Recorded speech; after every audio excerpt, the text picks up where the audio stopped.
Hey y'all, it's Callie and welcome back to my channel. Today I'm going to be doing the top 10 books I read this winter. Recently it went from winter to spring, so I'm going to be talking to you guys about my top 10 books. This winter I read a total of 78 books, which is really crazy to think about, but it's just really exciting. And I chose my top 10 reads because I wanted to do 5 and there were like too many and I didn't want to do like 7. So some of these are a little forced, but not a lot. The first book, my favorite book, was The 7 Husbands of Evelyn Hugo by Taylor Jenkins Reid. This should be no surprise because everyone is loving this and I just absolutely loved it. I bawled my eyes out for the last like 50 pages. For the last little chunk, I had originally come up to my room and I was like gonna take a nap, and I usually read my ebook until I fall asleep. But I didn't take a nap. I just finished The 7 Husbands of Evelyn Hugo because it was so good. I haven't ever read a story that takes place in that time period and location, so it was really cool to see the ins and outs of the movie industry and that time and what it was like to be someone from the LGBTQ community during that time. And it was just really cool. I absolutely loved it. Definitely 5 out of 5. So good. Coming up on number 2 should be no surprise because I read it twice, is A Court of Mist and Fury by Sarah J. Maas. I love Faysand. I talk about it in every video pretty much. I love the series. This one is my favorite because we get introduced to Rhysand and his true character traits and how just sweet he is, and the inner circle is just so fabulous and so strong. Really great female friendships. This is overall just a really great book. I absolutely love it. Yes, there are some faults, but so much of it is good that you just can't not love it. Coming in at number 3 is Heir of Fire, also by Sarah J. Maas. This one picked up the series a lot for me. During Crown of Midnight, I was kind of like, okay, this is kind of getting boring. What's gonna happen? And this picks it back up.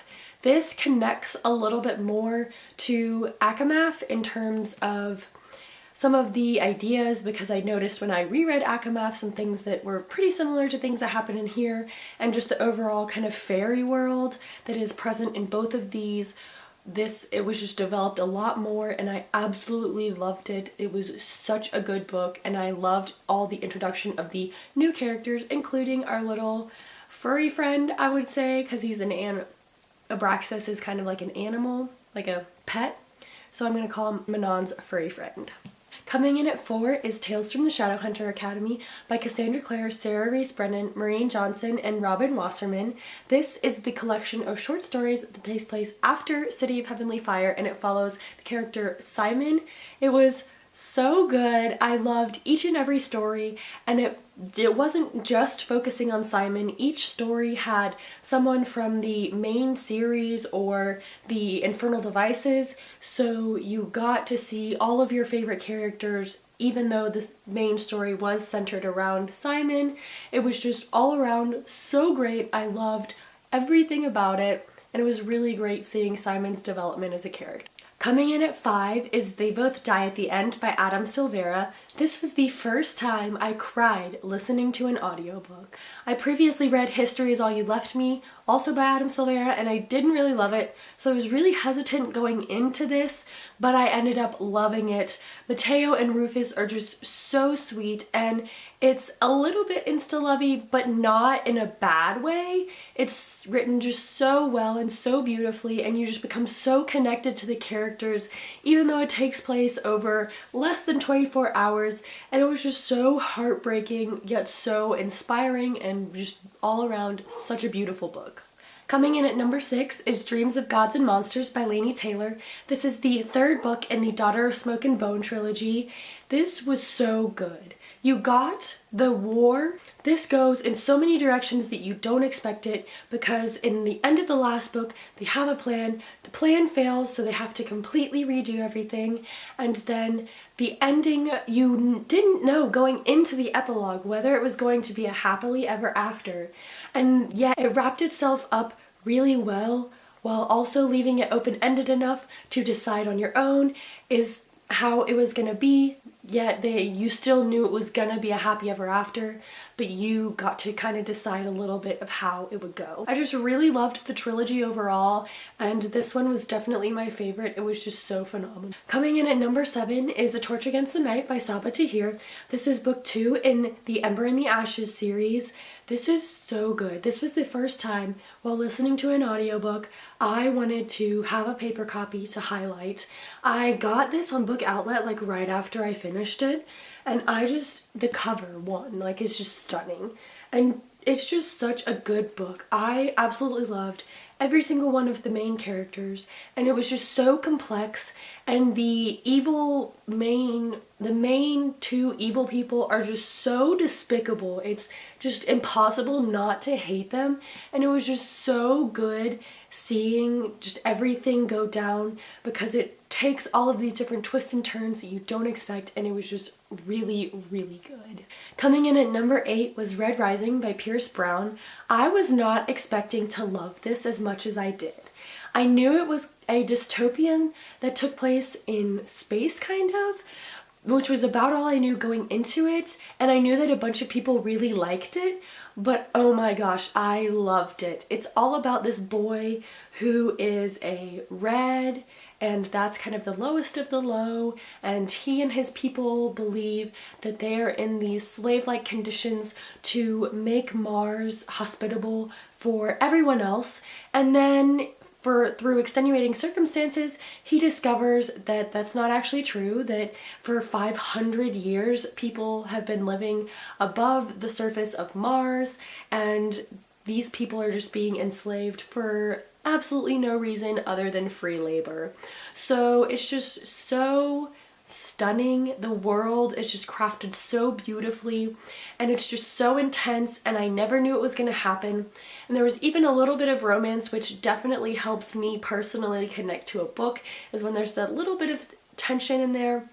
I just absolutely loved it. It was so great, and I wasn't even expecting it. Coming in at number 9 is Three Dark Crowns by Kendar Blake. I loved this so much. This is the first book in the series, and it follows 3 girls in this world. Every queen, it's a queendom where every time children are born to the queen, it's always 3 girls, and they're triplets, and they each have a different power. And through this, you kind of follow each of their stories, and when they turn 16, they have to compete against each other to kill each other off until there's only one left, and she will be the next queen to bring in the next set of triplets. And this was just so good. I absolutely loved it. I was not expecting it to be as kind of fast-paced as it was. You never knew it was going to happen. There were all of these twists and turns. There was so much drama. I absolutely loved it. Like, just unexpected, everyday petty drama that happens in our lives today. It was just so crazy, and I just absolutely loved it. It was so good, and I just connected to all 3 of the queens, but mainly 2 of them, and it was just so cool to see how the world was going to evolve and how everything was going to go. And lastly, coming in at number 10 was Eliza and Her Monsters by Francesca Zappia. I knew this was going to be good, but I didn't know how cute it was going to be. This was so cute. It melted my heart like so many times. It was just so adorable. The relationship between Eliza and Wallace was just the cutest. Even though it had its ups and downs, it was the cutest little story I've ever read. I absolutely loved it. It just touched my heart so much, and it was so heart-wrenching at times. It was just so beautifully written, and it was so cool to have the mixed media of the platform where she and Wallace kind of talk, even though at points they don't know who the other one is, and you get to see parts of the webcomic, which really makes it more real, and it really solidifies everything that goes on, especially in Eliza's life. So there you go. Those were the top 10 books I read this winter. It was a really great time for reading. That's probably the most I've ever read in a season, I think, because last January, last winter, I really started to read again, and it's just kind of grown and grown and grown since then. And I've read a whole lot this month, which was where most of my reading came from, and it's just so awesome to be able to consume all of these wonderful stories. I just absolutely loved all of them, and I can't wait to see what the springtime brings. I hope you guys enjoyed, and I will see you guys in my next video. Bye!